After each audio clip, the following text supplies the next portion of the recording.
Hello guys, welcome back to our channel. ഇന്നലെ video ഇടാതിരുന്നത് exam ആയതുകൊണ്ടാട്ടോ. അതിന് പകരമായിട്ട് ഇന്ന് ഒന്നല്ല രണ്ടല്ല 3 ചാപ്റ്റേഴ്സാണ് എക്സ്പ്ലെയിൻ ചെയ്യാൻ പോണത്. അപ്പോൾ എല്ലാവരും ഹാപ്പി ആയില്ലേ? അപ്പോൾ നിങ്ങൾ ഹാപ്പി ആയതുകൊണ്ട് ഇന്നെ ഹാപ്പി ആക്കേണ്ടത് നിങ്ങളെ കടമയാണ്. കൂടുതലൊന്നും ഞാൻ പറയുന്നില്ല, ജസ്റ്റ് ഒന്ന് സബ്സ്ക്രൈബ് ചെയ്യുക, ലൈക്ക് ചെയ്യുക, ഷെയർ ചെയ്യുക. ഇനി വരാൻ പോണ ചാപ്റ്റേഴ്സൊക്കെ ഭയങ്കര ത്രില്ലിംഗ് ആയിട്ടുള്ള ചാപ്റ്റേഴ്സാണ്. ബെൻ ജോൺസൺ സിനിമയിൽ നമ്മളെ കലാഭവൻ പറയില്ലേ, കണ്ടില്ലേ കാണികൾ ത്രില്ലടിച്ച് നിൽക്കണത്, അതുപോലെ ത്രില്ലടിക്കാൻ നിങ്ങളും റെഡി ആയിക്കോ. അപ്പോൾ ആ ത്രില്ല് പോണതിന് മുന്നേ ഇപ്പം തന്നെ എല്ലാവരും സബ്സ്ക്രൈബ് ചെയ്തോ. നമുക്ക് തുടങ്ങാം. കഴിഞ്ഞ എപ്പിസോഡിൽ യോബൂണൊരു പ്രൊഫസറെ തന്നെ എടുത്ത് അലക്കണത് നമ്മൾ കണ്ടു. പക്ഷെ അത് മാത്രം പോരാ, അവൻക്കിനി പരീക്ഷ ജയിക്കാൻ ഒരു ടീം ഉണ്ടാക്കിയെടുക്കണം. അവൻ്റെ വിജയം കണ്ടും അവൻ്റെ പവർ കണ്ടും ആരെങ്കിലും അവൻ്റെ ടീമിലേക്ക് വരുമോ, അതോ എല്ലാവരും പേടിച്ച് മാറി നിൽക്കുമോ, ഒക്കെ നമുക്ക് നോക്കാം. സമയം കളയണ്ട, നമുക്ക് നേരെ വീഡിയോയിലോട്ട് കിടക്കാം. അപ്പോൾ യോംപ ഇവനെക്കുറിച്ച് പറഞ്ഞതൊന്നും തെറ്റല്ല. ഇവൻ ശരിക്കും എനിക്കൊരു ഭീഷണി തന്നെയാണ്. സ്വാഡ് ഡീമന് 7 ഡീമൻ സ്വാഡ് ടെക്നിക്ക് ഉണ്ടാക്കിയത് ഈ ഡിമോണിക് കൾട്ടിൻ്റെ ഹിസ്റ്ററി തന്നെ ഒരു ലെജൻഡറി മൊമെൻ്റ് ആയിരുന്നു. ഇതിൻ്റെ സ്റ്റാൻസ് ഒരു സാധാ സ്വാഡ് ഫൈറ്റിങ്ങിൻ്റെ പോലെയാണ്, പക്ഷേ ഇതിന് കൗണ്ട്ലെസ് അഡ്ജസ്റ്റ്മെൻറ്റ്സ് നടത്താൻ പറ്റുന്ന ഒരു ടെക്നിക്കാണ്. ഇത് കൗണ്ടർ ചെയ്യുക എന്ന് പറയുന്നതും സ്റ്റോപ്പ് ചെയ്യുക എന്ന് പറയുന്നതും ഭയങ്കര ഡിഫിക്കൽട്ടുള്ള കാര്യമാണ്. പക്ഷേ യോബൂൺ അത് സാധിച്ചെടുത്തു. അവനൊരു എബവ് ആവറേജ് മാർഷൽ ആർട്ടിസ്റ്റ് മാത്രമല്ല, ഒരു ട്രൂ പ്രോഡിഗിയും കൂടിയാണ്. ഇപ്പോൾ ശരിക്കും എനിക്ക് റിഗ്രറ്റ് അടിക്കുന്നുണ്ട് സിയോബ് മാങ്ങിനെ ഇവനെ വിട്ടുകൊടുത്തതിന്. സാർ, നമുക്ക് പ്രൊഫസർ സാങ്ങിനെ എത്രയും പെട്ടെന്ന് തന്നെ ഇൻഫർമറിയിലേക്ക് എത്തിക്കണം. അദ്ദേഹത്തിൻ്റെ റിബ് പൊട്ടിയിട്ടുണ്ട്, അതിൽ 3 പുറത്തേക്ക് തള്ളി നിൽക്കുന്നുണ്ട്. ഞാൻ ഇപ്പോഴാണ് ഓർത്ത്, ആ യോബൂണ് സെഞ്ച്വറി സ്റ്റോണിനെ തന്നെ പൊട്ടിച്ച് കളഞ്ഞത് ഞാൻ പ്രൊഫസർമാരോടൊക്കെ പറയാൻ മറന്നുപോയി. ഇത് അവർ മുൻപേ അറിഞ്ഞിട്ടുണ്ടായിരുന്നെങ്കിൽ പ്രൊഫസർ സാങ്ങിന് ഈ ഒരു അവസ്ഥ വരില്ലായിരുന്നു. ആ, അവനെ എത്രയും പെട്ടെന്ന് തന്നെ ഇൻഫർമറിയിലോട്ട് കൊണ്ടുപോ. ആ, അങ്ങനെ ഞാനത് സാധിച്ചു. നാശം, ഇവന്മാരൊക്കെ എന്താ വിചാരിച്ച് നമ്മൾ വെറും ജോക്കാണെന്നോ? ഇപ്പം തന്നെ നമ്മൾ 2 പ്രാവശ്യം തോറ്റു. നിങ്ങൾക്ക് ടാലൻറ്റും അബിലിറ്റി ഉണ്ടെങ്കിൽ നിങ്ങളുടെ പ്രൊഫസർമാരെ തന്നെ മറികടക്കണത് നാച്ചുറലാണ്. പുതിയ ജനറേഷൻ്റെ ഈ പൊട്ടൻഷ്യലൊക്കെ കണ്ടിട്ട് അവർ ഹാപ്പി ആവുകയാണ് ചെയ്യേണ്ടത്. പക്ഷേ അവർ അവരുടെ സ്വന്തം റെപ്യൂട്ടേഷനെ ഓർത്ത് വറി ചെയ്തുകൊണ്ട് നിൽക്കുകയാണ്. പക്ഷേ പറഞ്ഞു വരുമ്പോൾ അവരെപ്പോലെ തന്നെ ഞാനും ഗിൽറ്റിയാണ്. അവൻ്റെ ട്രൂ ടാലൻറ്റ് കണ്ട് പെട്ടെന്നൊരു ജഡ്ജ്മെൻറ്റ് നടത്തിയോണ്ടാണ് എനിക്ക് സ്റ്റുഡൻറ്റ് നമ്പർ 18 പിക്ക് ചെയ്യാൻ പറ്റിയത്. എന്തായാലും സാരല്ല. ഇനി അടുത്തതായി ഇന്നത്തെ ഫൈനൽ മാച്ച് നടക്കട്ടെ. സ്റ്റുഡൻറ്റ് നമ്പർ 18 പ്രൊഫസർ ജിന്നിൻ്റെ അടുത്തേക്ക് വന്നു. പ്രൊഫസർ, എങ്ങനെയെങ്കിലും നമ്മുടെ റെപ്യൂട്ടേഷൻ ഒന്ന് സേവ് ചെയ്യേ. എനിക്ക് ആലോചിക്കാൻ പോലും പറ്റണില്ല പ്രൊഫസർ ഹോ തോക്കണതിനെ കുറിച്ചിട്ട്. പേടിക്കണ്ട, പ്രൊഫസർ ഹോ ഇവിടുത്തെ ടോപ്പ് പ്രൊഫസർമാരിൽ പെട്ട ഒരാളാണ്. അദ്ദേഹത്തിന് ആർക്കും എഴുതാൻ കഴിയില്ല. ഇതും ഒരു അടിപൊളി മാച്ചാവുമെന്ന് നീ വിചാരിക്കണ്ടോ?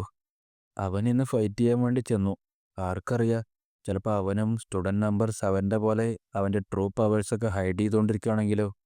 ഞാൻ ഇപ്പോഴും പഠിച്ചുകൊണ്ടിരിക്കുകയാണ് പ്രൊഫസർ. ഇനി നിങ്ങളുടെ നിന്ന് പഠിക്കുമ്പോൾ അത് ശരിക്കും എനിക്കൊരു ഹോണർ തന്നെയാണ്. സ്റ്റുഡൻറ്റ് 18, നമുക്ക് 2 പേർക്കും നമ്മുടെ ബെസ്റ്റ് തന്നെ ഇതിന് കൊടുക്കാം. പിന്നെ നമ്മളെ കാണിക്കണത് ബേഗിയും പ്രൊഫസർ ജിന്നും ഫൈറ്റ് ചെയ്യാൻ വേണ്ടി തുടങ്ങുകയാണ്. അദ്ദേഹത്തിൻ്റെ ഓറ ഭയങ്കരമായിട്ട് പുറത്ത് വരുന്നുണ്ടല്ലോ. ഒരു സെക്കൻഡ് മുന്നേ ചിരിച്ചുകൊണ്ട് നിൽക്കുന്ന ഒരു വയസ്സം മാത്രമായിരുന്നു.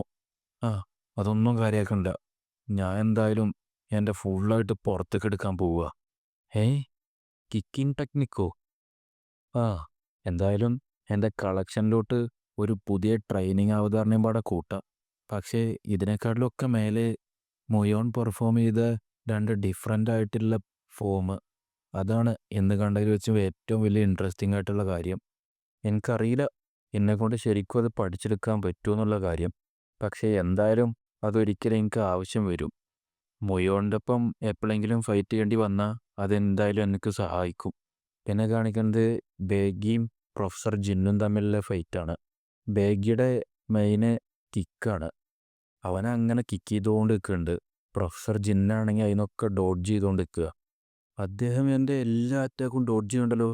അത് വെറും അപ്പർ ബോഡി മൂവ് ചെയ്ത് മാത്രം. പിന്നെ കാണിക്കുന്നത് ബേഗി പറന്ന് അടിക്കണതാണ്. അവൻ അങ്ങോട്ടും ഇങ്ങോട്ടും ഈ പ്രൊഫസർ ജിന്നിൻ്റെ മേലെ കൂടിയും സൈഡിൽ കൂടെ ഒക്കെ ഇങ്ങനെ ചാടി മറിയുന്നുണ്ട്. അവസാനം അവൻ്റെ കാല് പ്രൊഫസർ ജിന്നിൻ്റെ അടുത്തേക്ക് എത്തി. അവൻ ആ പ്രൊഫസറിനെ അടിച്ചു എന്നാ തോന്നുന്നത്. പെട്ടെന്നാണ് പ്രൊഫസർ ജിന്ന് അദ്ദേഹത്തിൻ്റെ സ്വോർഡ് ഓറ ഉപയോഗിച്ച് ബേഗിയുടെ കാലിനോട് തുളച്ചു. ഏ ഇത് സ്വോർഡ് ഓറയല്ലേ? ആ എങ്ങനെയാണ് അദ്ദേഹം പെട്ടെന്ന് തന്നെ ഒരു സ്വോർഡ് ഓറ ഉണ്ടാക്കിയെടുത്ത്? അദ്ദേഹം ട്രാൻസ്ജെൻഡർ മാസ്റ്റർ ലെവലിലുള്ള ആളാണോ? അദ്ദേഹം ആകെ ഉപയോഗിച്ച ഒരു സിമ്പിൾ സ്വോർഡ് ഫൈറ്റിംഗ് ടെക്നിക്കാണ്. ഇതുവരെയായിട്ടും 7 ഡീമൺ സ്വോർഡ് ടെക്നിക്ക് പോലും ഉപയോഗിച്ചിട്ടില്ല. കണ്ടിട്ട് നിന്റെ റൈറ്റ് ഫുട്ട് ഇഞ്ചുറി ആയതുകൊണ്ട് നിനക്കിനി കിക്കിംഗ് ടെക്നിക്കൊന്നും ഉപയോഗിക്കാൻ പറ്റൂല എന്ന് തോന്നുന്നുണ്ട്. ഇനി അടുത്തതായിട്ട് നീ എന്താ ചെയ്യാൻ പോണ്? അദ്ദേഹം മുന്നത്തെ 2 പ്രൊഫസർമാരുകളിലും ഭയങ്കര സ്ട്രോങ്ങാ. ബേഗി ആ ഇഞ്ചുറിയെ പറ്റി കാലും വെച്ചുകൊണ്ടാവും നീച്ചു വന്നു. ഇത് കണ്ടിട്ട് പ്രൊഫസർ ജിന്ന് തന്നെ ഞെട്ടിപ്പോയി. നമ്മുടെ സ്കില്ലും പവറും തമ്മിൽ നല്ല വ്യത്യാസമുണ്ട്. അതുകൊണ്ട് തന്നെ ഞാൻ ഇമ്പോസിബിൾ ആയിട്ടുള്ളൊരു കാര്യം അറ്റംപ്റ്റ് ചെയ്യാൻ പോവുക. പക്ഷേ എനിക്കിത് ഒറ്റ മൂവ് കൊണ്ട് തന്നെ അവസാനിപ്പിക്കണം. അവനെന്തായാലും നല്ല ഫൈറ്റിംഗ് സ്പിരിറ്റ് ഉണ്ട്. ബേഗി ആ ഇഞ്ചുറി പറ്റിയ കാലും വെച്ച് ഓടി വന്ന് ചാടി മറിഞ്ഞ് ചവിട്ടാൻ വേണ്ടി നിന്നു. അവൻ ആ ഇഞ്ചുറി പറ്റിയ കാലും വെച്ച് ഇപ്പോഴും സ്ട്രോങ് ആയിട്ട് തന്നെയാണല്ലോ ഉള്ളത്. ഇവനെന്തായാലും നല്ലൊരു വാരിയർ തന്നെയാണ്. നേരെ പ്രൊഫസർ ജിന്നിൻ്റെ അടുത്തേക്ക് എത്തിയിട്ട് ഒരു ഇല്യൂഷൻ ടെക്നിക്ക് കൊണ്ട് ഉപയോഗിച്ചു. ഇല്യൂഷൻ ടെക്നിക്കോ? എന്നിട്ട് നിലത്തുനിന്ന് ചവിട്ടാൻ വേണ്ടി നിന്നതും ഇവനെ കണ്ടിട്ട് ഇവൻ അസെൻഡൻറ്റ് മാസ്റ്ററിൻ്റെ ബിഗിനിങ് സ്റ്റേജിലാണ് ഉള്ളത് പോലെ തോന്നുന്നുണ്ട്. അദ്ദേഹം അവിടുന്ന് ഒരു ആഫ്റ്റർ ഇമേജ് ഉണ്ടാക്കി മാറി. ഓ കോപ്പ്, ഇതും പോയല്ലോ. എന്നിട്ട് പ്രൊഫസർ ജിന്ന് അവൻ്റെ ഓപ്പോസിറ്റ് സൈഡിലൂടെ വന്നിട്ട് ഒറ്റ കൊടുക്കൽ. അവൻ എത്രയോ ദൂരം തെറിച്ചു പോയിട്ട് വീണു. ഓ അവൻ തോറ്റു. അവനെ കുറച്ച് അറ്റാക്കുകൾ മാത്രമേ താങ്ങാൻ കഴിഞ്ഞുള്ളൂ. ഈ പ്രൊഫസറിനെതിരെ പോണത് നമ്മൾ വിചാരിച്ച അത്ര ഈസി അല്ല. സ്റ്റുഡൻറ്റ് 1ഉം സ്റ്റുഡൻറ്റ് 7ഉം ഒരു മോൺസ്റ്റേഴ്സാണ്. ഓ ഞാൻ ഭയങ്കരമായിട്ട് തോറ്റുപോയല്ലോ. അദ്ദേഹം എൻ്റെ അടുത്ത് ഇപ്പോൾ ഈ ദയ കാണിച്ചിട്ടില്ലായിരുന്നെങ്കിൽ ആ സ്വോർഡ് ഓർ ഉപയോഗിച്ചിട്ട് എൻ്റെ ഹൃദയത്തിൽ തന്നെ അത് കുത്തുകയായിട്ടായിരുന്നു. അവൻ അൺലക്കിയായി പോയല്ലോ. അതൊരു ട്രാൻസെൻഡൻറ്റ് മാസ്റ്റർ ലെവലിലുള്ള ഒരു പ്രൊഫസർ അല്ലായിരുന്നെങ്കിൽ അവൻ ജയിച്ചാനിപ്പോൾ. എനിക്കുറപ്പാ ഇവൻ്റെ ഈ തോൽവി കാരണം മറ്റുള്ള പ്രൊഫസർമാർക്കൊക്കെ ഇപ്പോൾ അതൊരു ആശ്വാസമായിട്ടുണ്ടാവും. നിൻ്റെ ഇല്യൂഷൻ ടെക്നിക്ക് നീ ഇനിയും കൂടുതലായിട്ട് മെച്ചപ്പെടുത്തേണ്ടതായിട്ടുണ്ട്. അങ്ങനെയാണെങ്കിൽ നിൻ്റെ ഓപ്പോണൻസിനെ നിനക്ക് ശരിക്കും കൺഫ്യൂസ് ചെയ്യാം. എന്തായാലും നിൻ്റെ പ്രോഗ്രസ് കാണാൻ വേണ്ടി ഞാൻ വെയിറ്റ് ചെയ്ത് നിൽക്കുക. ഞാനത് ഓർത്തോളാം. Thank you sir. പിന്നെ ബേഗി ആ ഇഞ്ചുറി പറ്റിയ കാലം വെച്ച് ആ സ്റ്റുഡൻസിൻ്റെ ഇടയിൽ പോയിരുന്നു. അവൻ്റെ മുഖം ആകെ വിളറിയിരിക്കുകയാണല്ലോ. നെക്കാണെങ്കിൽ ചുവപ്പ് കളറാവാനും തുടങ്ങിയിട്ടുണ്ട്. ഞാനോ സ്റ്റുഡൻറ്റ് 18 ഒന്ന് സ്കാൻ ചെയ്താ അതൊന്ന് റെഡിയാക്കി വെക്ക്. ഈ 3rd എക്സാമിനേഷൻ്റെ അനൗൺസ്മെൻറ്റ് കഴിഞ്ഞിട്ട് എനിക്കതൊന്ന് ചെക്ക് ചെയ്യണം. ഓക്കെ. 3rd എക്സാമിനേഷന് വേണ്ടി ഒരു വുഡൻ സ്വോർഡും ഞങ്ങൾ പ്രൊവൈഡ് ചെയ്യണതാണ്. ഓരോരുത്തർക്കും ഓരോന്ന് വെച്ച് മാത്രമേ കിട്ടൂ. അപ്പോൾ അത് പൊട്ടാതെ നല്ല രീതിക്ക് സൂക്ഷിച്ചു കൊണ്ടുപോവുക. നിങ്ങളാകെ ചെയ്യേണ്ടത് യെല്ലോ ബാഡ്ജ് തട്ടിയെടുക്കുക, എന്നിട്ട് ഗ്രൂപ്പ് ലീഡർ ആവുക. എല്ലാവർക്കും മനസ്സിലായില്ലേ? ഞാൻ ആദ്യം പോയിട്ട് ആ ഡിമോണിക് ഡ്രാഗൺ മാർബിൾ കൺസ്യൂം ചെയ്യട്ടെ. അത് കഴിഞ്ഞിട്ട് എനിക്ക് വേറെ കുറേ കാര്യങ്ങൾ ചെക്ക് ചെയ്യാനുണ്ട്. പിന്നെ നമ്മളെ കാണിക്കുന്നത് നമ്മുടെ യോഗോണിൻ്റെ മുന്നിലായിട്ട് കുറേ ആൾക്കാർ വന്ന് ഇങ്ങനെ നിൽക്കുന്നുണ്ട്.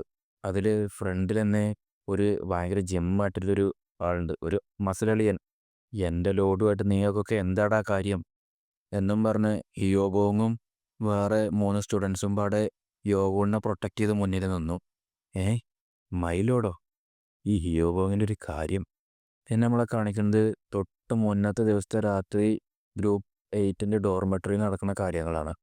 ശരിയാ, അവൻ്റെ പൊട്ടൻഷ്യലിനെ കുറിച്ച് ഞങ്ങളും എൻ്റർടൈൻ ചെയ്തതാ. പക്ഷേ ഇത് ശരിക്കും പറഞ്ഞാൽ വലിയൊരു കാര്യമല്ലേ? നിനക്ക് ആ 6 സെക്ടത്തെ ആൾക്കാരെ പേടിയില്ലേ? ആ 3 സ്റ്റുഡൻസ് ഹിയോബോങ്ങിനോട് ചോദിച്ചു. എനിക്ക് പേടിയാണ്, പക്ഷേ ഒരു ലോവർ സെക്ടത്തെ ഒന്നും അല്ലാത്തവനായി തുടരുന്നതിനേക്കാളിലും ഈ ഒരു ചാൻസ് എടുക്കാൻ ഞാൻ റെഡിയാ. നമ്മളെല്ലാവരും കൂടെ എൻ്റെ ലോഡിൻ്റെ ഒപ്പം നിന്ന് സപ്പോർട്ട് ചെയ്ത് കഴിഞ്ഞാൽ നമ്മളെപ്പോലത്തോൽക്കൊക്കെ ഒരു ഹോപ്പായി മാറാൻ അദ്ദേഹത്തിന് കഴിയും. നീ ശരിക്കും അവരെ വിശ്വസിക്കുന്നുണ്ടോ ഹിയോബോങ്? ഉണ്ട്. ശരി, എങ്കിൽ ഞങ്ങളും ചേരാം എൻ്റെ ഒപ്പം ഇതിന്. പിന്നെ ആ 3 സ്റ്റുഡൻസും യോവോണിനെ ലോയാലിറ്റി പ്ലഡ്ജ് ചെയ്തു. മൈ ലോഡ്, അല്ല അത് കുഴപ്പമില്ല, നീ മാറിക്കോ. ഞാൻ സ്റ്റുഡൻറ്റ് 857 വാങ്ഹോൽക്കോ. ശരിക്കും നിങ്ങളുടെ ആ മാച്ച് കാണാൻ അടിപൊളിയായിരുന്നു. Thank you. ശരി, ഇനി ഞാൻ നേരെ കാര്യത്തിലോട്ട് വരാം. എനിക്കും നിങ്ങളുടെ ഗ്രൂപ്പിലോട്ട് ചേരണം. എന്ത്? നിനക്ക് എൻ്റെ ഗ്രൂപ്പിലേക്ക് ചേരണമെന്നോ? ഓ, നമ്മുടെ ലോഡ് ശരിക്കും അടിപൊളിയാണല്ലേ. പെട്ടെന്ന് തന്നെ നമ്മുടെ ഗ്രൂപ്പിലേക്ക് മെമ്പർമാരെ ചേർത്ത് പെട്ടെന്ന് തന്നെ നമുക്ക് ട്രെയിനിങ് സ്റ്റാർട്ട് ചെയ്യാൻ പറ്റും. നമുക്ക് ഇനിയും 7 ആൾക്കാരെ വേണം. ഇത് കണ്ടിട്ട് ഇതൊന്ന് 9 ആൾക്കാരെ ഇനിയും റിജക്റ്റ് ചെയ്യേണ്ടി വരുമല്ലോ. ഞാൻ അപ്പർ സെക്റ്റിലുള്ള ഡീമൺ ഫിസ്റ്റ് സെക്റ്റത്തെ ആളാണ്. ഞാൻ ഇപ്പോൾ കറൻ്റ്ലി ഫസ്റ്റ് റേറ്റ് മാസ്റ്ററിൻ്റെ ലെവലിലാണ് നിൽക്കുന്നത്. ഞാൻ പ്രോമിസ് ചെയ്യണോ, ശരിക്കും ഞങ്ങളുടെ ഗ്രൂപ്പിന് ആവശ്യമായിട്ട് വരും. ഞാൻ സ്റ്റുഡൻറ്റ് 920 ഹോക്ക് യോങ് ഡാർക്ക് ഡീമൺ സെക്റ്റത്തെയാണ്. ഞാൻ ഇപ്പോഴും സെക്കൻഡ് റേറ്റ് മാസ്റ്റർ ലെവലിലുള്ള ആളാണ്. പക്ഷേ ഇപ്പോൾ കിട്ടിയ ഈ ഡിമോണിക് ഡ്രാഗൺ മാർബിൾ കൺസ്യൂം ചെയ്ത് കഴിഞ്ഞാൽ എന്തായാലും ഞാൻ ഫസ്റ്റ് റേറ്റ് മാസ്റ്ററിൻ്റെ ലെവലിലേക്ക് എത്തും. ഞാൻ നിങ്ങൾക്ക് പ്രോമിസ് ചെയ്യണോ, നമ്മുടെ ഗ്രൂപ്പിനെ ബാക്കിലേക്ക് എത്തിക്കുന്ന രീതിക്കുള്ള ഒരു കാര്യം ഞാൻ ചെയ്യൂല. ഞാൻ സ്റ്റുഡൻറ്റ് 97 വോനിൽ ഫ്ലോയിങ് ഷോട്ട് സെക്റ്റത്തെയാണ്. അങ്ങനെ ഓരോരുത്തരായിട്ട് പരിചയപ്പെടുത്താൻ തുടങ്ങി. എന്തിവിടെ നടക്കണത്? നമ്മൾ ഈ 16 പേരിൽ 5 പേരും അപ്പർ സെക്ടറിലുള്ള ആൾക്കാരാണ്. അതിനർത്ഥം ബാക്കിയുള്ള 11 ആൾക്കാരിൽ നിന്ന് 2 പേരെ മാത്രമേ സെലക്ട് ചെയ്യുമെന്നാണോ? നാശം. ഈ അപ്പർ സെക്ടറത്തെ കിഡ്സ് കാരണം. നിങ്ങളെല്ലാവരും എൻ്റെ ഗ്രൂപ്പിലേക്ക് ജോയിൻ ചെയ്യണമെന്ന് പറയുമ്പോൾ എനിക്ക് ഭയങ്കര സന്തോഷമുണ്ട്. പക്ഷേ എനിക്കൊരു കാര്യം പറയാനുണ്ട്. ഞാനിപ്പോൾ ഈ തേർഡ് എക്സാമിനേഷൻ പാസ്സാവാൻ വേണ്ടിയിട്ടുള്ളൊരു മെമ്പേഴ്സിനല്ല നോക്കിക്കൊണ്ടിരിക്കുന്നത്. ഈ അക്കാഡമിയിൽ നിന്ന് പഠിച്ച് പുറത്തിറങ്ങിയതിന് ശേഷം ഈ ഡിമോണിക്കായിട്ട് തന്നെ നയിക്കാൻ എനിക്ക് കുറച്ച് ആൾക്കാർ ആവശ്യമുണ്ട്. അവരെയാണ് ഞാൻ അന്വേഷിച്ചുകൊണ്ടിരിക്കുന്നത്. ഞാൻ നോക്കിക്കൊണ്ടിരിക്കുന്നത് കോമ്രേഡ്സിനെയാണ്. എൻ്റെ ഏറ്റവും അവസാനം വരെ എൻ്റെ ഒപ്പം നിൽക്കുന്ന കോമ്രേഡ്സിനെ. കോപ്പ് ഇനി എന്താ ചെയ്യുക? ഈ മൈനർ പ്രീസ്റ്റ്ഹുഡിൻ്റെ കോമ്പറ്റീഷനിൽ ഇൻവോൾവ് ആവാനൊന്നും ഞാൻ ആഗ്രഹിക്കണില്ല. കണ്ടിട്ട് അവരിൽ കുറച്ച് പേരൊക്കെ പേടിച്ചു എന്ന് തോന്നുന്നുണ്ട്. നിങ്ങൾക്കാർക്കെങ്കിലും എൻ്റെ ഒപ്പം നിൽക്കാൻ താല്പര്യമുണ്ടെങ്കിൽ നിങ്ങളുടെ സെക്റ്റ് വലുതാണോ ചെറുതാണോ എന്നൊന്നും എനിക്കൊരു പ്രശ്നമേ അല്ല. കാരണം ഈ ജേണിയുടെ അവസാനത്തിൽ നമ്മുടെ ഗോളിനെ അച്ചീവ് ചെയ്ത് കഴിഞ്ഞാൽ ഈ ടൈറ്റിലും സ്റ്റാറ്റസും ഒന്നുമല്ല. ഞാൻ നമ്മുടെ ഈ കൾട്ടിലെ 6 ഫൗണ്ടേഷൻസ് മൊത്തം ചേഞ്ച് ചെയ്യാനേ പോവുക. ഇവൻ സീരിയസ് ആയിട്ടാണ് ഇതൊക്കെ പറയണത്. അവനും ഒരു മൈനർ പ്രീസ്റ്റ്ഹുഡിനുള്ള കാൻഡിഡേറ്റ് അല്ലേ? ശരിക്കും പറഞ്ഞാൽ അവനൊരു വാർ തന്നെ ഡിക്ലെയർ ചെയ്യുക. നാശം. ഇന്നെടുക്കണ വേറെ ഏതെങ്കിലും ടീമിനെ അന്വേഷിച്ച് കോണല്ലോ ഇനി. നമ്മുടെ ഡിമോണിക് കൾട്ടിൽ പുതിയ ഫൗണ്ടേഷൻ ക്രിയേറ്റ് ചെയ്യാൻ വേണ്ടി എൻ്റെ ഗ്രൂപ്പിലേക്ക് ചേരൂ. അത് മാത്രമേ ഉള്ളൂ ഈ ഗ്രൂപ്പിലേക്ക് ചേരുമ്പോൾ നിങ്ങളുടെ അടുത്ത് എനിക്ക് വേണ്ടത്. എന്നോട് ക്ഷമിക്കണം യങ് ലോഡ്. എനിക്ക് ഈ തേർഡ് എക്സാമിനേഷൻ പാസ് ചെയ്യാൻ വേണ്ടി ഒരു ഗ്രൂപ്പിൽ ചേരണമെന്നേ ഉള്ളൂ. നാശം. എനിക്ക് ശരിക്കും പറഞ്ഞാൽ നിങ്ങളുടെ ഗ്രൂപ്പിൽ ചേരണമെന്നുണ്ടായിരുന്നു. പക്ഷേ ഇനി അത് നടക്കും തോന്നുന്നില്ല. I am sorry. ഇത് നല്ലതല്ല. ഈ ഗ്രൂപ്പിൽ അവർ ചേർന്നതിന് ശേഷം മാത്രം ഇത് പറഞ്ഞാൽ മതിയായിരുന്നു. ഇനിയും ആൾക്കാരുണ്ടോ? പിന്നെ നമ്മളെ കാണിക്കുന്നത് വാങ്ഹുൽക്കോ, ഒമിൻജ, ഓജോങ്. ഈ 3 സ്റ്റുഡൻസും അവിടെ തന്നെ നിൽക്കുന്നതാണ്. യങ് ലോഡ്, ഞാൻ മൈനർ പ്രീസ്റ്റിലുള്ള മറ്റുള്ള യങ് മാസ്റ്റേഴ്സിനൊക്കെ കണ്ടിട്ടുള്ളതാ. പക്ഷേ അവരെക്കാട്ടിലൊക്കെ ഭയങ്കര വ്യത്യസ്തമായിട്ടുള്ളൊരു ഓറയാണ് നിങ്ങൾക്ക്. പക്ഷേ നിങ്ങളിപ്പോൾ പറഞ്ഞ ഈ കാര്യം ഭയങ്കര ഡേഞ്ചറസാ. നിങ്ങളൊപ്പം ചേരുന്നത് മരിക്കണതിന് തുല്യമാണ്. സത്യം പറഞ്ഞാൽ നിങ്ങളുടെ ഗ്രൂപ്പിൽ ചേരാൻ ഞാനില്ല.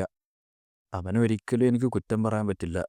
അപ്പർ സെക്റ്റിലുള്ള ഡീമൺ ഫിസ്റ്റ് സെക്റ്റത്തെ ഒരാൾക്ക് ഇതിലും നല്ലൊരു സെക്റ്റിക്ക് ജോയിൻ ചെയ്യാൻ പറ്റും. പക്ഷേ ഒരു മാർഷൽ ആർട്ടിസ്റ്റ് ഡോമിനേഷൻ ചെയ്യാൻ ആഗ്രഹിക്കുന്നത് നാച്ചുറലാണ്. അപ്പോൾ ഒരു ഫെല്ലോ മാർഷൽ ആർട്ടിസ്റ്റ് എന്ന നിലയ്ക്ക് എന്നെ നിങ്ങളുടെ ഈ വാക്കുകളൊക്കെ ഭയങ്കരമായിട്ട് സ്വാധീനിച്ചു. അതുകൊണ്ട് തന്നെ നിങ്ങൾക്ക് ഞാൻ എൻ്റെ ലോയാലിറ്റി പ്ലഡ്ജ് ചെയ്യണോ ലോർഡ് യോ വൺ ചോൺ? എനിക്കിനിയും കുറേ പഠിക്കാനുണ്ട്. പക്ഷേ ഞാൻ ഒരിക്കലും നിങ്ങൾക്കല്ലാതെ വേറെ ആൾക്ക് തല വണങ്ങില്ല. മൈ ലോർഡ്, നിങ്ങളുടെ ഫസ്റ്റ് സോഡാവാനുള്ള ഓണർ എനിക്ക് തരൂ. അങ്ങനെ മറ്റുള്ള 2 പേരും യോവോണിന് ലോയാലിറ്റി പ്ലഡ്ജ് ചെയ്തു. Thank you. നീ നമ്മുടെ ലോഡിൻ്റെ ഫസ്റ്റ് സോഡാവേ അല്ലെങ്കിൽ ഇനി വേറെന്തെങ്കിലും ആവേ ഒക്കെ ചെയ്തോ. പക്ഷേ അദ്ദേഹത്തിൻ്റെ ഫസ്റ്റ് ഫോളോവർ ഞാനാണ്. അത് നീ മറക്കണ്ട. ഓ, അങ്ങനെയാണല്ലേ. പിന്നെ നമ്മൾ കാണിക്കുന്നത് അവരെല്ലാവരും പേഴ്സണൽ ട്രെയിനിങ് റൂമിൻ്റെ ഫ്രണ്ടിൽ നിൽക്കുന്നതാണ്. ഇന്ന് കിട്ടിയ ഡിമോണിക് ഡ്രാഗൺ മാർബിൾ കൺസ്യൂം ചെയ്തതിനു ശേഷം ആ 7 ഡീമൺ ഷോട്ട് ടെക്നിക്ക് ഒന്ന് നിങ്ങളെല്ലാവരും പോയി റിവ്യൂ ചെയ്യേ. അതെങ്ങനെയാണ് പെർഫോം ചെയ്യുക എന്ന് നോക്കാൻ വേണ്ടിയിട്ട്. നിങ്ങൾ പറയുന്നത് ഞങ്ങൾ ജസ്റ്റ് റിവ്യൂ ചെയ്താൽ മതി എന്നാണോ? അതെ. ഇന്ന് മുതൽ രാവിലെ നമ്മളെല്ലാവരും ഒരുമിച്ച് ട്രെയിനിങ് ചെയ്യും. നിങ്ങളെല്ലാവരുടെയും ഫോംസൊക്കെ പെർഫെക്റ്റ് ആക്കാൻ വേണ്ടി ഞാൻ നിങ്ങളെ ഹെൽപ്പ് ചെയ്യാം. നമ്മളെന്തായാലും സെർവ് ചെയ്യാൻ വേണ്ടി തിരഞ്ഞെടുത്ത യങ് ലോഡ് ഒരു കറക്റ്റായിട്ടുള്ള ഒരാളാണ്. അദ്ദേഹം നമ്മളെല്ലാവരും നല്ലോണം കെയർ ചെയ്യുന്നുണ്ട്. ബാക്കിയുള്ളവരൊക്കെ അവർ ടോപ്പിലെത്താൻ വേണ്ടി മാത്രമേ ശ്രമിക്കണുള്ളൂ. ഇതെന്തായാലും അത്ര ഹാർഡാവില്ല. അവരെന്തായാലും പഠിച്ചോളും. എനിക്ക് പറ്റുകയാണെങ്കിൽ ഞാൻ അവരെ തോൽപ്പിക്കുകയും ചെയ്യും. സർ സിയോക് മാങ് എന്നെ എങ്ങനെയാണ് ചെയ്തത് അതുപോലെ. ശരി, ഇനി നിങ്ങളെല്ലാവരും ട്രെയിനിങ് റൂമിൽ പോയി ഡിമോണിക് ഡ്രാഗൺ മാർബിൾസ് കൺസ്യൂം ചെയ്തോ. നമുക്ക് രാത്രി 10 മണിക്ക് ഇനി മീറ്റ് ചെയ്യാം. Okay my lord. My lord എന്താ? ഇതെന്തായാലും ഒരു ആവശ്യമില്ലാത്ത പറയ ചെയ്യലാണ്. പക്ഷേ ഞാൻ ചിന്തിക്കണത് ഞാൻ നിങ്ങളുടെ ഒപ്പം തന്നെ നിന്നാലോന്നാ. അല്ലെങ്കിൽ നിങ്ങളുടെ മറ്റുള്ള ഫോളോവേഴ്സിൽ ആരെങ്കിലും ഒരാൾ എപ്പോഴും നിങ്ങളുടെ ഒപ്പം തന്നെ നിൽക്കുക. പ്രൊഫസർ ബാറിൻ്റെ കയ്യിൽ നിന്ന് യെല്ലോ ബാഡ്ജ് തട്ടിയെടുക്കുക എന്ന് പറഞ്ഞില്ലേ? പക്ഷേ അതിനേക്കാളിലും വലിയ എന്തൊക്കെ ഇതിൻ്റെ ഉള്ളിലുണ്ട്. ഓ, ഇപ്പോഴാണ് ഞാനത് ഓർത്ത്. അക്കാഡമി ഡെപ്യൂട്ടി പറഞ്ഞത് 7 ദിവസത്തിൻ്റെ ഉള്ളിൽ ആരാണോ യെല്ലോ ബാഡ്ജ് തട്ടിയെടുക്കണത് അവരാണ് ഗ്രൂപ്പ് ലീഡർ എന്നാ. അതായത് അത് പ്രൊഫസർമാരുടെ കയ്യിൽ നിന്ന് തന്നെ ആവണമെന്നില്ല, സ്റ്റുഡൻസിൻ്റെ കയ്യിൽ നിന്നും ആവാം. ഷാഡോ സെക്ടത്തെ സ്റ്റുഡൻറ്റ് 1 ലീഡ് ചെയ്യുന്ന ഗ്രൂപ്പിൻ്റെ അത്ര സ്ട്രോങ് അല്ല നമ്മുടെ ഗ്രൂപ്പ്. അതുകൊണ്ട് തന്നെ നിങ്ങൾ ചിലപ്പോൾ ഒരു ടാർഗറ്റ് ആയിരിക്കാം മൈ ലോഡ്. അതുകൊണ്ട് തന്നെ നിങ്ങളൊന്ന് ശ്രദ്ധിക്കുന്നത് നല്ലതായിരിക്കും. താങ്ക് യു വാങ്ഹുൽ. Of course my lord. ഒരു ഫോളോവർ എന്ന നിലക്ക് ഇതെൻ്റെ ഡ്യൂട്ടിയാണ്. ഞാൻ നിങ്ങളുടെ തൊട്ടപ്പുറത്തുള്ള റൂം തന്നെ യൂസ് ചെയ്യാം മൈ ലോഡ്. ഓ, പക്ഷേ ഞാൻ ആ റൂംസൊന്നുമല്ല യൂസ് ചെയ്യണത്. ഞാൻ ചില കാരണങ്ങൾ കൊണ്ട് അവിടുത്തെ ട്രെയിനിങ് റൂംസ് ഇപ്പോൾ യൂസ് ചെയ്യാറില്ല. ഞാൻ വിചാരിച്ചത് അസെൻഡൻ്റ് മാസ്റ്റർ ലെവലിലെത്തിയ സ്റ്റുഡൻസിന് മാത്രമായിരിക്കും ആ റൂമെന്നാ. എന്നെക്കൊണ്ട് കഴിയുന്നത്ര ഹാർഡായി ട്രെയിൻ ചെയ്ത് പെട്ടെന്ന് തന്നെ അസെൻഡൻ്റ് മാസ്റ്റർ ആവാം. എന്നിട്ട് ഞാനും നിങ്ങളുടെ ഒപ്പം ചേരാം. ഓ, ഓക്കെ. പിന്നെ നമ്മളെ കാണിക്കുന്നത് യോവൂണ് പേഴ്സണൽ ട്രെയിനിങ് റൂമിലിരിക്കുന്നതാണ്. ഓ, അപ്പോൾ അസെൻഡൻ്റ് മാസ്റ്റർ ലെവല് മാസ്റ്റർ ചെയ്ത് കഴിഞ്ഞാൽ ഈ പവറാണല്ലേ കിട്ടുക. ഇതെന്തായാലും 60 വർഷത്തെ പവറിനേക്കാട്ടിലും കൂടുതലാണ്. ഓ, അപ്പോൾ ഇനി മുതൽ എനിക്ക് സോഡോ സേബറോ ഒക്കെ ചാനൽ ചെയ്യാൻ പറ്റുമല്ലേ? Thank you nano. ഇതിനെല്ലാം കാരണം നീ എൻ്റെ ബോഡിയൊക്കെ അഡ്ജസ്റ്റ് ചെയ്തതാണ്. അതുകൊണ്ട് തന്നെ ഇപ്പം എനിക്ക് കൂടുതൽ പവേഴ്സൊക്കെ അബ്സോർബ് ചെയ്യാൻ പറ്റുന്നുണ്ട്. Yes, that is right. It is all thanks to me. ഈ ഹ്യൂമിലിറ്റിയും പൊളൈറ്റ്നെസ്സും ഒന്നും ഫ്യൂച്ചറിലില്ലേ? ഉണ്ടല്ലോ. Oh, okay. ഞാനോ ബേക്കി ഫൈറ്റ് ചെയ്ത വീഡിയോ ഒന്ന് കാണിച്ച്. ഞാനോ യോവോണിന് ആ വീഡിയോ കാണിച്ചു കൊടുത്തു. വീഡിയോ ഒന്ന് നിർത്ത്. ഞാനോ ബേക്കിയെ ഒന്ന് ക്ലോസപ്പിലൊന്ന് കാണിച്ച്. അവൻ്റെ മുഖത്തിലേക്കും കഴുത്തിലേക്കും ഒന്ന് സൂം ചെയ്യുക. അവൻ്റെ മുഖം ഭയങ്കരമായിട്ട് വിളറി നിൽക്കുക. കണ്ണാണെങ്കിൽ ആകെ ചോര നിറഞ്ഞു നിൽക്കുക. കഴുത്ത് മുഴുവനായിട്ടും ചുവപ്പ് കളറും. ഒരു സംശയവുമില്ല, ഇതെന്തായാലും അതന്നെ ആയിരിക്കും. പിന്നെ നമ്മളെ കാണിക്കുന്നത് പ്രൊഫസർ ഡുവി ഹോങ് ആരപ്പോ ഫൈറ്റ് ചെയ്യണതാണ്. ഇവൻ എന്തായാലും ഓർഡിനറി സ്റ്റുഡൻറ്റിൻ്റെ മേലുള്ള ഒരുത്തനാണ്. ഇവൻ എന്നെപ്പോലെ തന്നെ അസെൻഡൻ്റ് മാസ്റ്റർ ലെവല് മാസ്റ്റർ ചെയ്ത ഒരുത്തനാണ്. 7 ഡയമണ്ട് ഷോട്ട് ടെക്നിക് കൊണ്ട് മാത്രം ഇവനെ തോൽപ്പിക്കാൻ കഴിയില്ല. പക്ഷേ സ്റ്റുഡൻറ്റ് 7 ചെയ്ത പോലെ ഇവൻക്കത് മുഴുവനായിട്ടും കൗണ്ടർ ചെയ്യാനും പറ്റൂല. പക്ഷേ ഇവനാണെങ്കിൽ ഈ ടെക്നിക്കിൽ ഓപ്പൺ സ്പോട്ട് കിട്ടുമ്പോഴൊക്കെ അഡ്വാൻറ്റേജ് എടുത്തുകൊണ്ട് നിൽക്കുക. 4 മണിക്കൂറായിട്ടുള്ളൂ. അപ്പോഴത്തെ തന്നെ ഇവൻ എന്നെ ചലഞ്ച് ചെയ്യാൻ വന്നപ്പോൾ എനിക്കൊരു സംശയം തോന്നി. ഇത്രയും കുറഞ്ഞ സമയം കൊണ്ട് എങ്ങനെ ഈ ടെക്നിക്കൊക്കെ പഠിക്കാൻ കഴിയുക? ഇവനും എന്തായാലും ഒരു പ്രോഡിഗിയാണ്, മറ്റുള്ള 2 സ്റ്റുഡൻസിനെ പോലെ തന്നെ. പിന്നെയാണ് നമുക്ക് ആളാരാന്ന് കാണിക്കുന്നത്. അത് സേബർ സെക്ടത്തെ യു ചാൻറ്റിയോണാണ്. ഇതെന്തായാലും ഇനി കൂടുതൽ നീട്ടിക്കൊണ്ടോണ്ട, നമുക്കിത് ഇവിടെ നിർത്താം. ഇവിടെ നിർത്തേ? എന്ത് ചെയ്യാനാ പ്രൊഫസർ? എൻ്റെ ബാഡ്ജ് നിനക്ക് തരാൻ വേണ്ടി. ഇനി പോയി ഒരു ഗ്രൂപ്പിനുണ്ടായിക്കോ. All the best. Thank you professor. ഹ, അങ്ങനെ ഒന്ന് കിട്ടി. ഇനി അടുത്തതായി ഞാൻ ആട്ട ബാഡ്ജ് എടുക്കുക. അപ്പോൾ ഇന്നത്തെ വീഡിയോ തൽക്കാലത്തിന് ഞാൻ ഇവിടെ നിർത്തുകയാണ്. അപ്പോൾ അങ്ങനെ നമ്മുടെ യോവോണ് ഒരു ടീമൊക്കെ സെറ്റാക്കി തുടങ്ങി. വാങ്ങിപ്പോലാണെങ്കിൽ അവൻ്റെ ഫസ്റ്റ് സോഡായി മാറി മാസ് കാണിച്ച്.